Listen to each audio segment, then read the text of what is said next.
help us to know truth. We love you so much. In Jesus' name, amen. Okay, so first, let's think about that says having good, godly friends is important, and that friendship is a blessing from God. We need each other. Who would say they agree with that? Raise your hands. Yes? You think that's a true statement, right? That good, godly friends are important. Now, is it okay to have a friend who's not a godly friend? We're going to talk about some of this, right? Because y'all hang tight with me, okay? Because there's really a balance that you have to find in your life. We are called to love people, and we are called to be a good example to people and to share the love of Jesus with people. But then we're also called to have good, godly friends around us so that we can feel uplifted and that we can be encouraged in the right way. So how do you find this healthy balance of having a good, godly friend, knowing that friendship is from God, but also still loving other people? So we're going to chat a little bit about that. So we're going to talk about the importance of friendship, characteristics of a good, godly friend.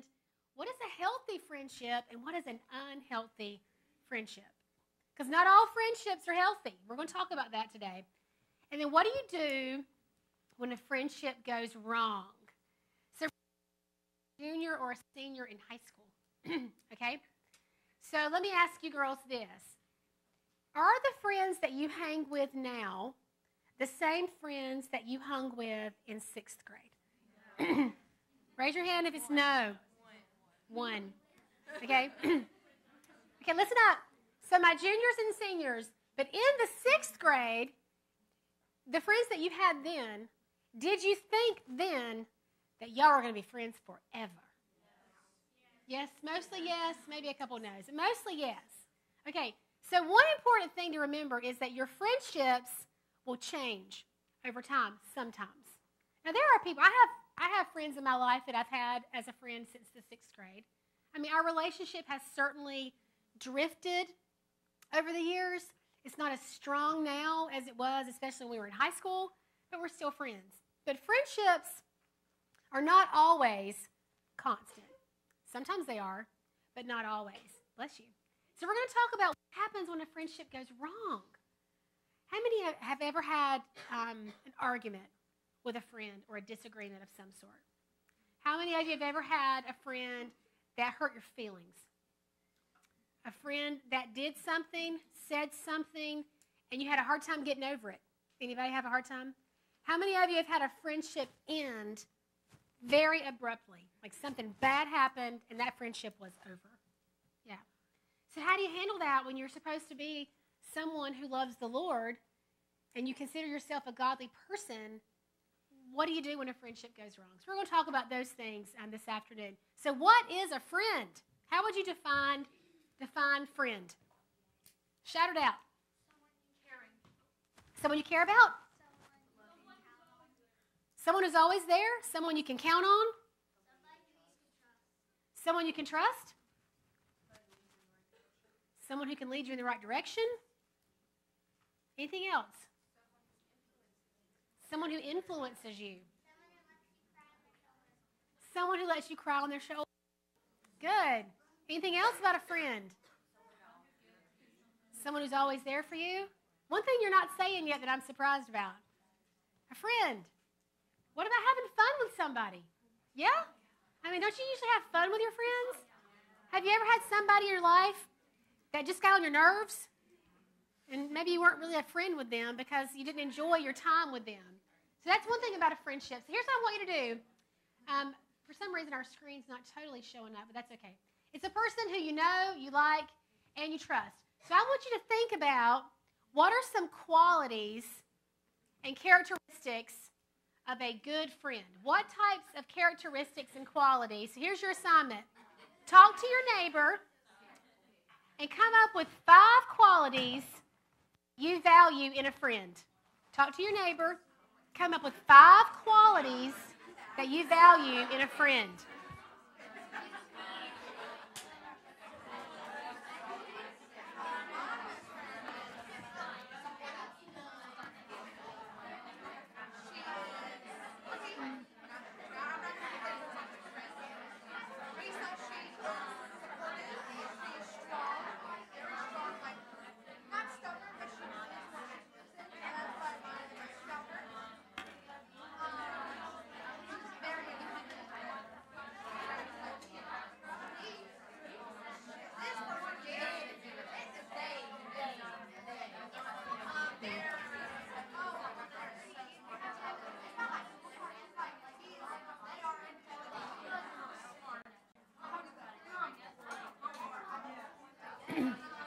Okay.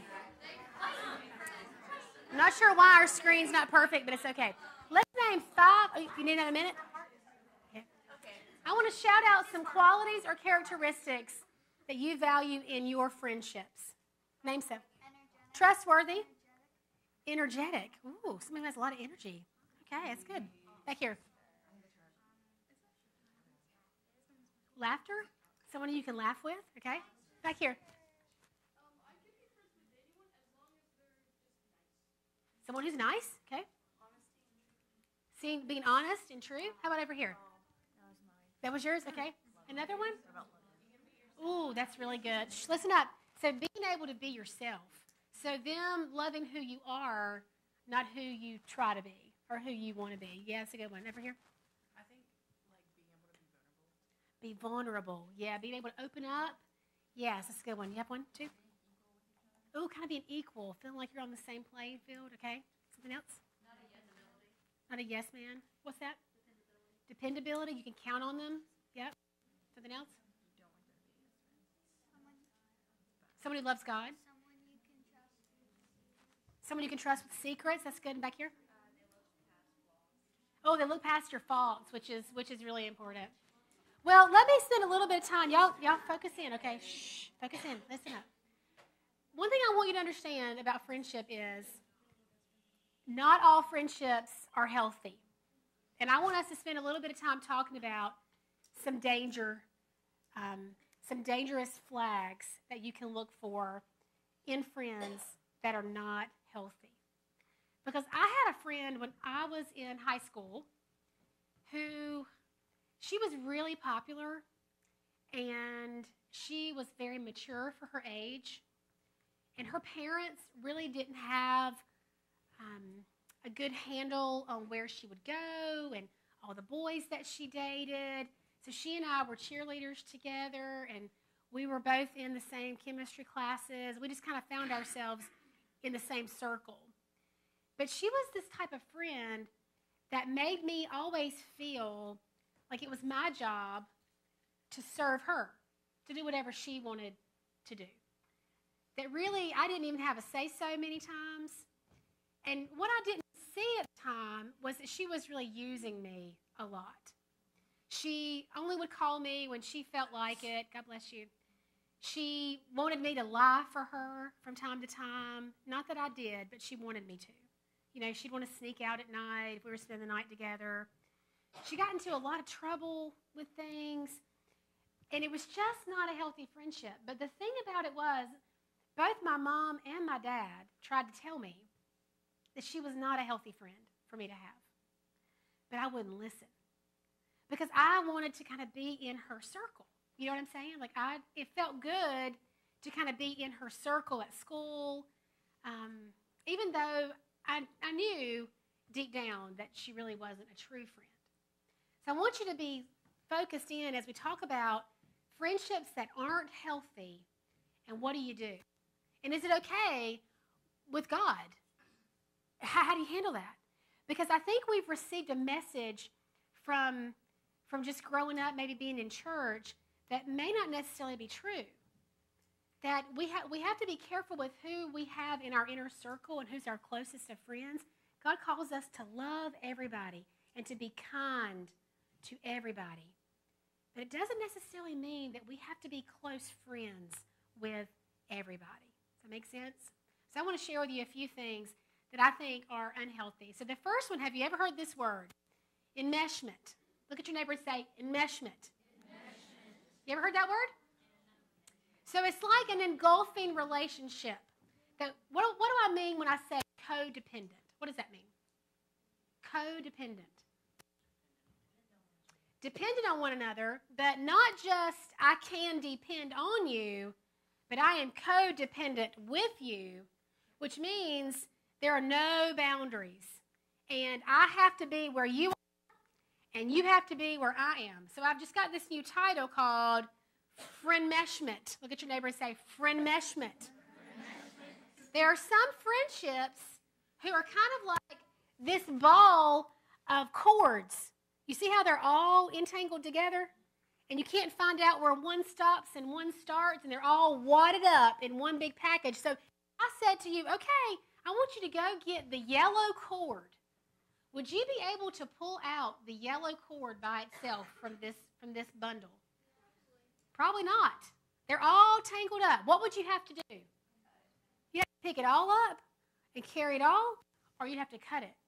And this is an idea that I want you to really get, because I've seen this over and over and over again in friendship. You find two girls, I had a couple of ladies in a church that I went to, and they almost had this friendmeshment type of relationship as well. It was just them. No one else could be included into the circle. They were codependent on one another. Where one went, the other would go. This is what it says about friendmeshment. You have the same opinion on everything.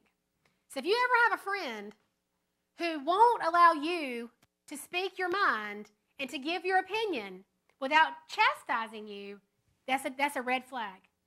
You can't always have the same opinion about everything. You are your own person. Your friend is her own person. You are going to disagree. Look at your neighbor and say, we're going to disagree sometimes. I mean, disagreement is not bad. Disagreement can be good. You have to handle your disagreement correctly. But you're going to disagree sometimes. So one red flag for friendmeshment is we got to have the same opinion. The second thing is you feel sick when you're not together. Like you miss each other so much. You're texting 400 times a day. You're on the phone. You got to spend the night every other night together. You got to be together all the time. Now, this may sound a little bit extreme. Listen up. But it truly can happen. It truly can happen that you get so dependent on one another. The next thing is you smother each other. Look at your friend and say, don't smother me. Don't smother me. Okay? When you have a friend, you ought to be able to go off with another friend. And this friend should not be jealous, mad, upset. You can have more than one friend. Look at your neighbor and say, I got more friends than you. And now laugh. Come on. Right? Don't listen, this type of unhealthy relationship is smothering. It's smothering. Okay? You have no secrets. You share it all, tell it all. You have no filter. You just say it all, think it all, tell it all. Now, some people are a little more out with it than others. But, you know, when you share absolutely everything, that can be a red flag for friendmeshment. You don't include others. It's just me. We're not going to include anybody else. No one else. This group of women that I knew that I went to church with, there were two of them. I remember us going on a women's retreat together. We were going to drive to Greensboro, and we were going to go to this women's event for the weekend. And so we had the church van rented. There were about 8 of us going. We were going to drive the church van, and those two ladies would not ride in the van with us. They drove separate because they had to be together, and they didn't want anybody else to be friends in their little group, and it was unhealthy type of relationship. Getting jealous and possessive of each other. Anytime one of your other friends fusses at you, makes you feel guilty because you spent time with another friend, this is a red flag of an unhealthy friendship. Okay? What's that called? Friendmeshment. Friendmeshment. Okay, our second one is called frenemies. How many of you have ever heard of frenemies? What's a frenemy? What are the two words that are combined together? Friends and enemy. Yeah, and this sums up the relationship with the girl that I had in high school. She was really my frenemy. She wanted to be my friend when it was convenient for her. But then, if something happened really positive for me, she hated me for it. She hated me for something positive happening in my life. She couldn't be happy for me when good things happened in my life.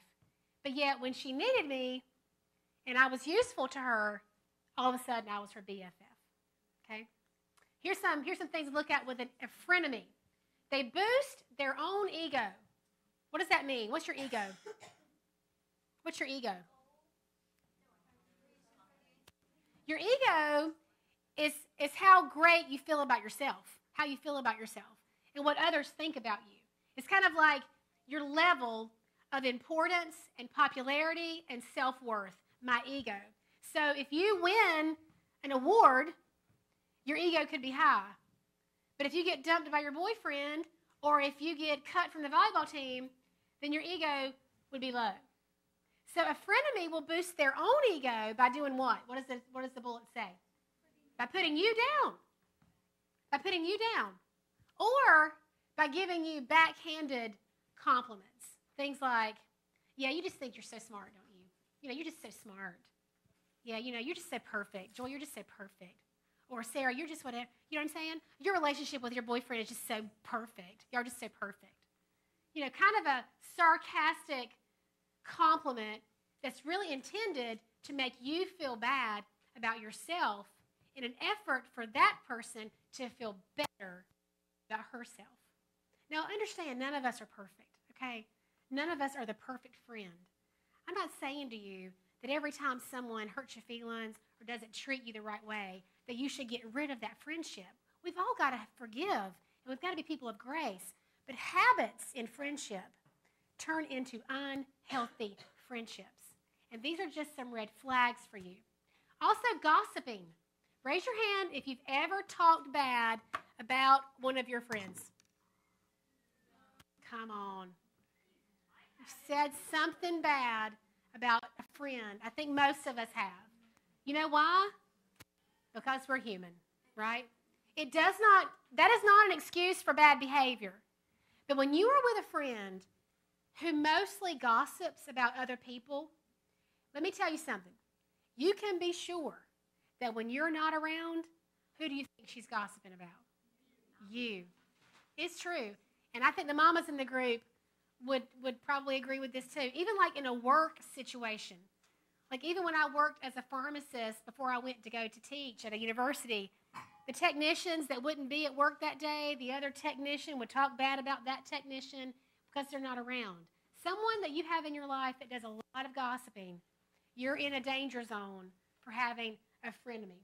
Someone who's competitive over petty things, that's a sign of a frenemy. Someone who manipulates you and really uses you to get what they want is a frenemy. And someone who's not able to enjoy your good fortune. So I'll tell you this is something I learned probably in my mid-20s is when I really learned this lesson. You've heard the cliche that people say, you know, your real friends are the ones who are there for you during the bad times. You heard that? I would disagree with that. I think a lot of people are there when there's tragedy. I think people come out of the woodwork to be there to help. I think your real friends are the ones that are joyful for you when you're on top. Like when you've won that award, or you've married this guy that you love, or you got into the college that you really wanted to get into, or you got that scholarship, or you had that baby, or whatever it is, whatever dream that you have that comes true in your life, your real friends are the ones that rejoice with you because they're not jealous.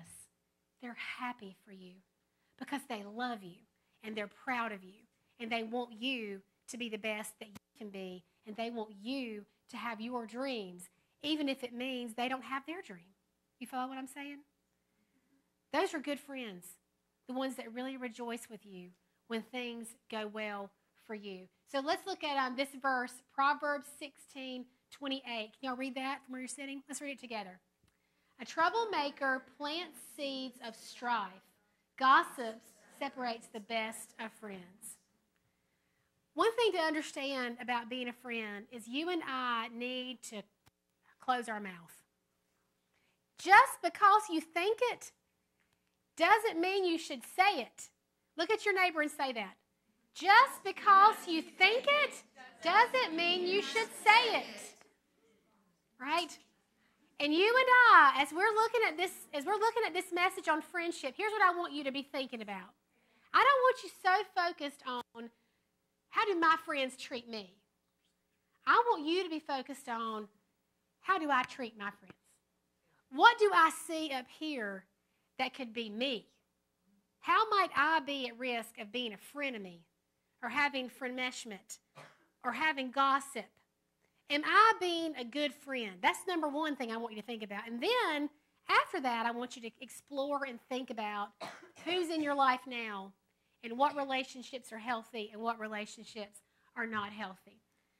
So why are those friendships that I just mentioned so toxic? Because any friendship that makes you feel sad, scared, unhappy, you feel like you're cut off from other people, it's not good for your emotional well-being. It's not good for your emotional well-being. If you have a friend that encourages you to lie to your parents, that's not a friend at all. If you have a friend who encourages you to break the rules, that's not a friend at all. If you have a friend who's trying to get you in trouble and wants you to lie for her, it's not a friend at all. I remember when I was in college, I went to Chapel Hill for pharmacy school, and I remember I've never been a person that drank alcohol. I just haven't. And the reason for me was that, first of all, there's a lot of alcoholism in my family. My grandparents on their side, on both sides of my grandparents' side of my family, were alcoholics. Genetic link to alcoholism. I never really drank alcohol. And then when I was in the 7th grade, I lived on a very busy road in my community. And at 2 in the morning, one Saturday night, I heard a wreck that happened in front of our house. So I jumped up and I went and told my dad and my mom that I'd heard a car accident. They thought I was sleepwalking and sleep talking. I said, no, I'm awake.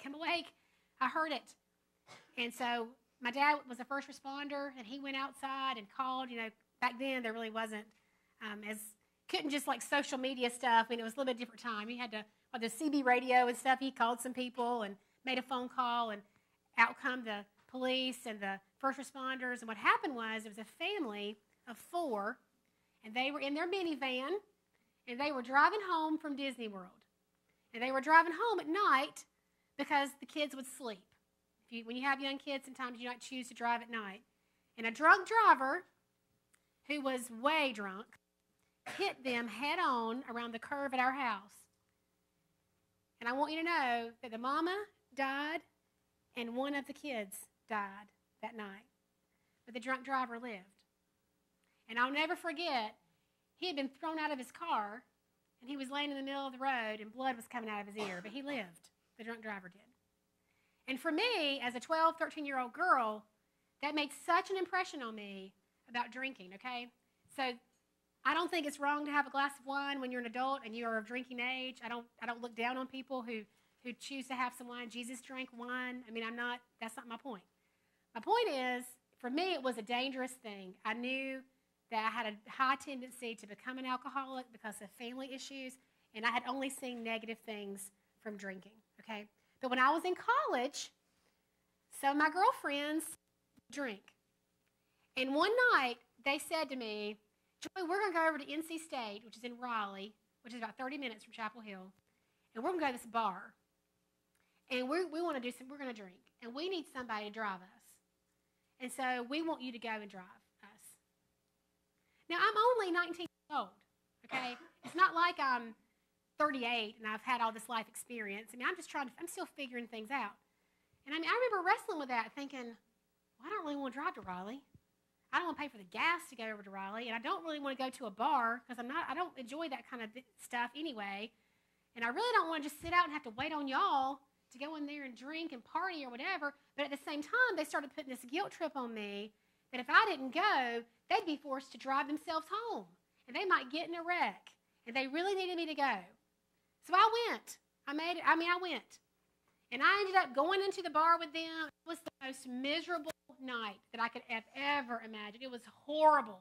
I hated every single minute of it. And on the way back, when I was driving them home, back to our dorm, and they were all just drunk in the back seat, I just felt the Lord speak to me and say, what are you doing?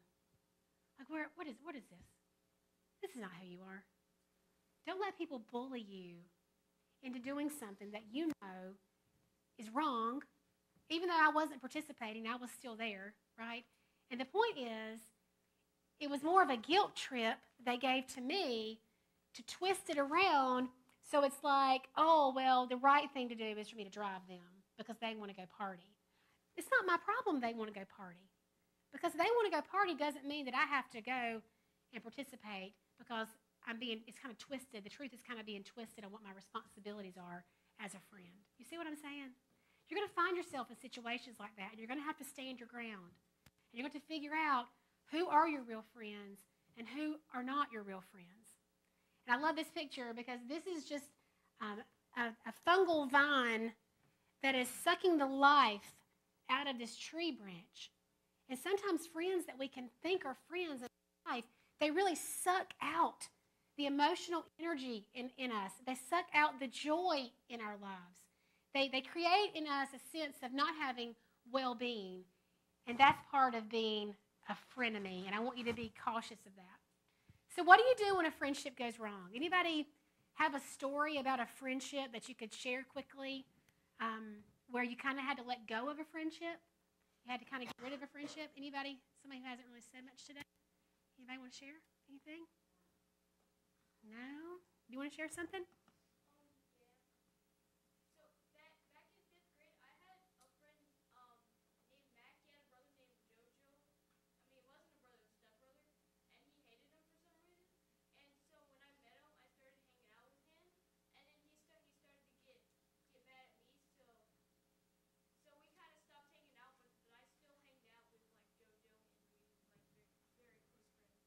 Yeah. So sometimes you stop hanging out with someone because something happens.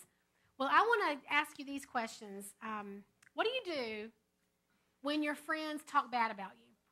Or they don't seem to notice you, they seem distracted when they're around you, they find excuses to not hang out with you anymore, or they kind of have some passive or aggressive behavior when you're around. I want you just to talk to your little neighbor quickly, maybe about mostly number one. Like, what do you do when you find out that your friends have talked bad about you?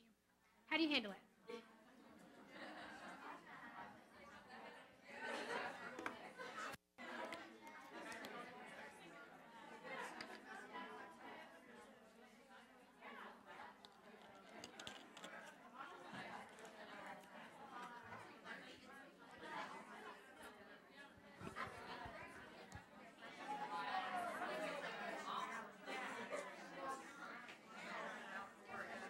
Okay, so that kind of behavior, when someone talks bad about you, someone is ignoring you, someone's treating you badly, that can be hurtful, yes? Hurtful? Because how do you typically find out about that information? Someone else tells you, right? Someone says, hey, Sarah just said you were so-and-so, or she was talking bad about you. So then how do you respond? What do? You get mad? You go talk to them? How many of you would go talk to them if you heard that they had said something bad about you? How many of you would take the other route and just kind of have your feelings hurt and ignore them a little bit and kind of act hurt? I think it takes a lot of guts to go to somebody who you've heard has talked about you and say, hey, I heard you talk bad about me. I think that takes a lot of guts. Yeah, I think it does. I don't know that would have been my very first response. But approaching your friend with a loving heart, right? Not to be like, I am so mad at you. You talked about me.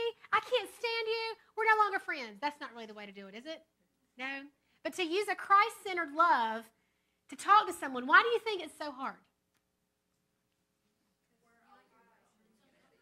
Because your emotions can get the best of you. That's a good example. What else? Over here. Why is it so hard to confront someone about it? Someone else said something. I said we're always worried about like hurting people's feelings. Yeah, we worry about hurting their feelings. They could lie about it. Right. And how about this? How about if Sarah is talking to Julie and Sarah says, hey, Julie, Ashley was talking bad about you. She said that you did blah, blah, blah, but don't tell her that I told you.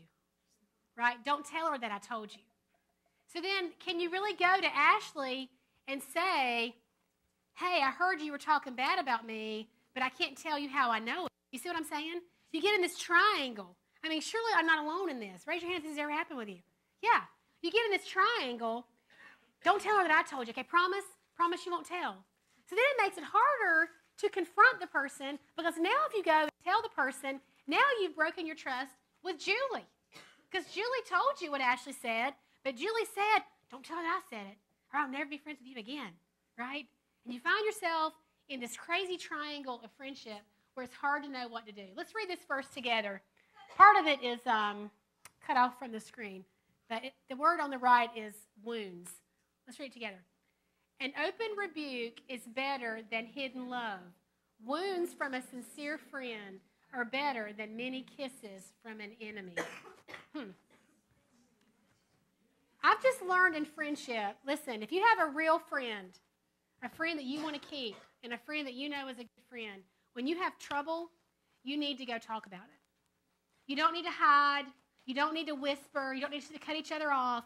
You need to talk about it because that is a friend that is worth keeping. So we worry. We've already talked a little bit about worry earlier this morning, right, on how to handle worry. So do you ever worry about friendship? You ever have trouble in your friendship and you worry about what's going to happen? Yeah? Sure you do. I think we all do. It says here's some, I want you to think about with your neighbor right beside of you. Chat about some strategies that you can use to stop worrying about your friendship. Maybe even some of the things we mentioned earlier this morning. Talk about how you can work out your issues without worrying and how that might be related to friendship. Okay? Chat for just a minute.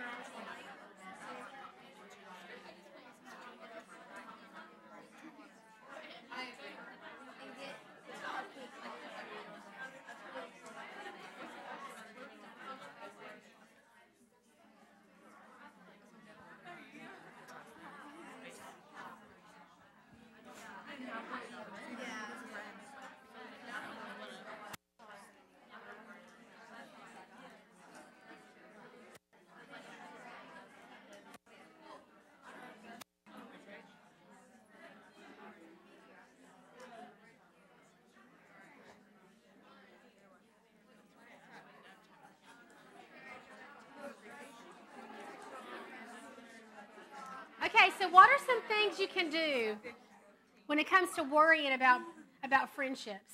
What are some things you can do? Okay, so try to spend time with this friend that you want to work this problem out with. So go to the coffee shop, find somewhere to go, and start a peaceful conversation about what's happened. It's a great idea. What else? Other ideas about worrying and friendship. Do what?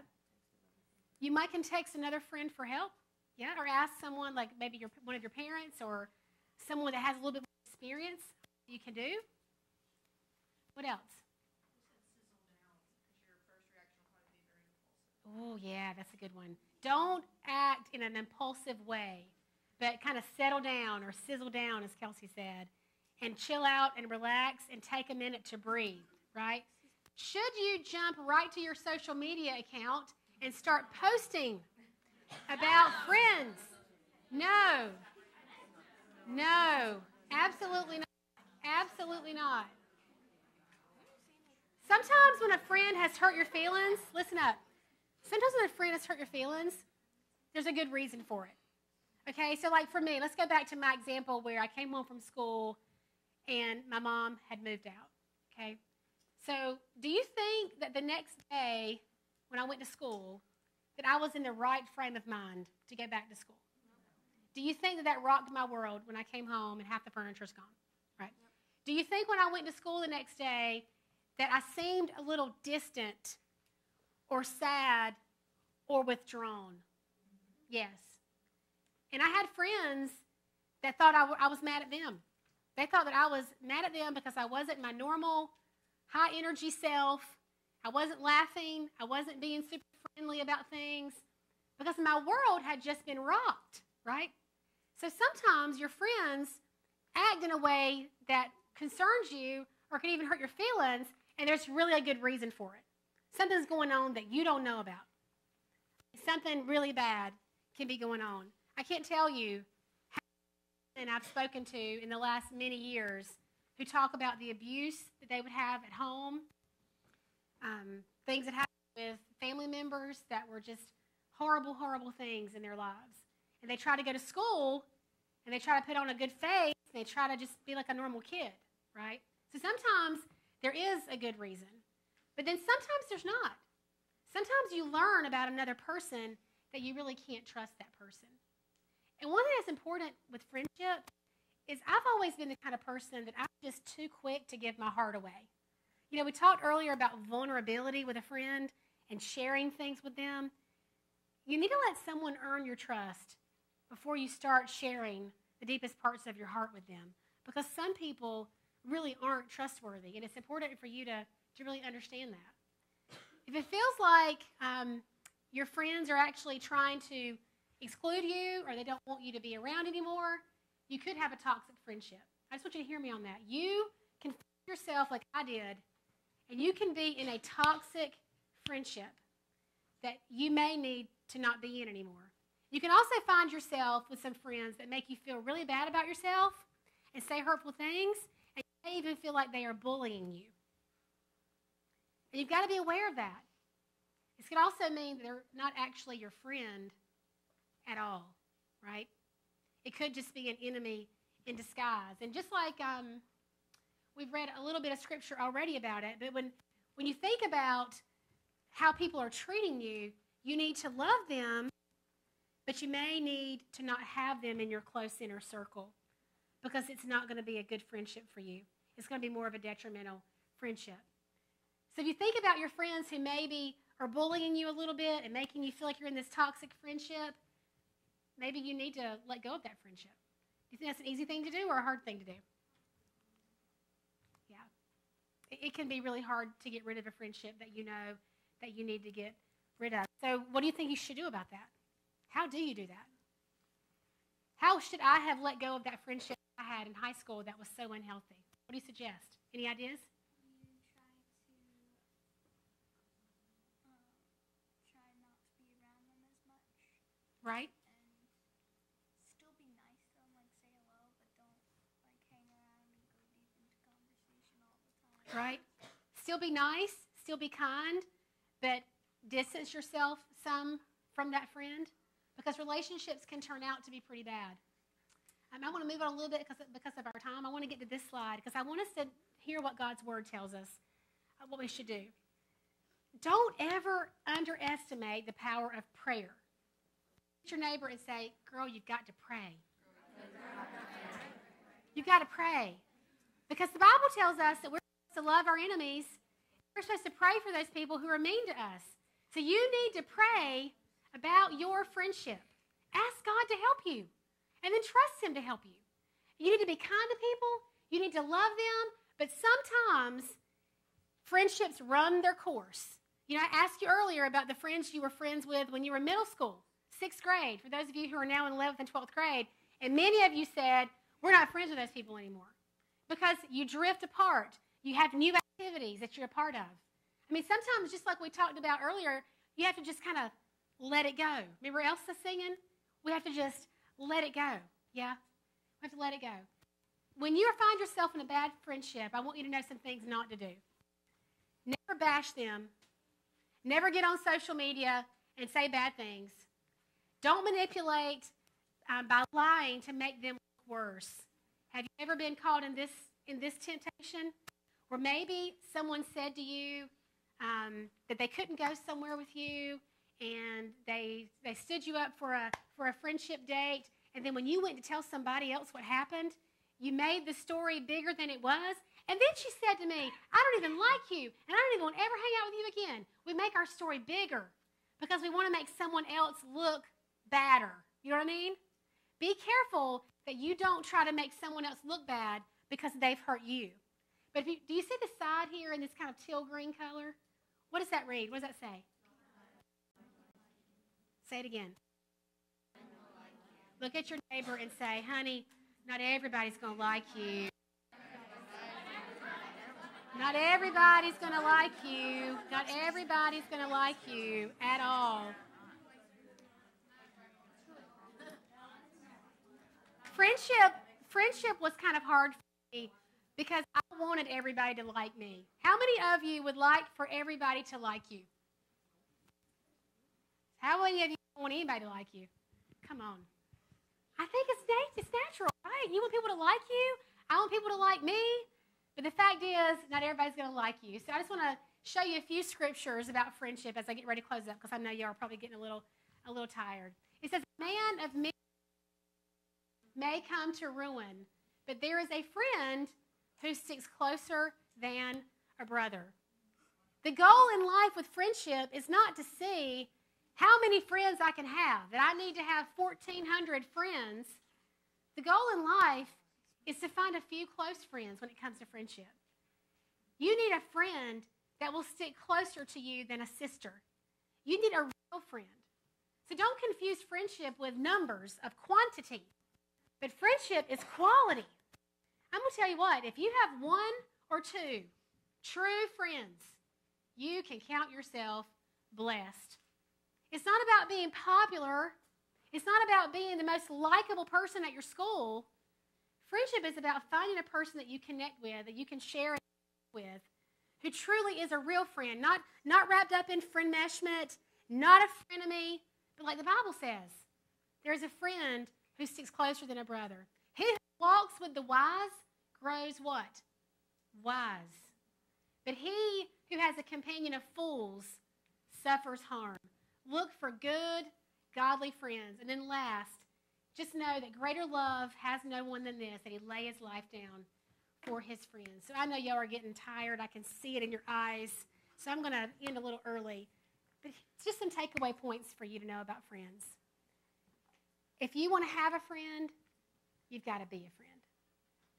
And we need to focus on being a good friend, a good godly friend. A friend who will really help our friends please God with their lives. A friend who is going to be a good example and not be gossiping and not be jealous, but someone who truly loves each other. And just know that friends are blessings. And so if you have some good friends, you need to thank God for them and to treat them well. Okay, I feel like I'm getting glassy-eyed. Everybody good? Everybody still trying to hang in there? Okay, let me pray for us, and I'll close out our session, okay? Lord, thank you that your word is so practical. And, Lord, that you tell us what it means to be a friend. Lord, most of all for these girls, may they know that you are their best friend, that you will never leave them. You will always be with them. You are right there to be a breath away, that they can talk to you anytime, anywhere. Lord, if they don't know you, I pray that they will know you. I pray, Lord, that they would love you with all they have. In Jesus' name, amen. All right, thank y'all so much. I hope you got a few good points today, and hope y'all enjoy the rest of your time.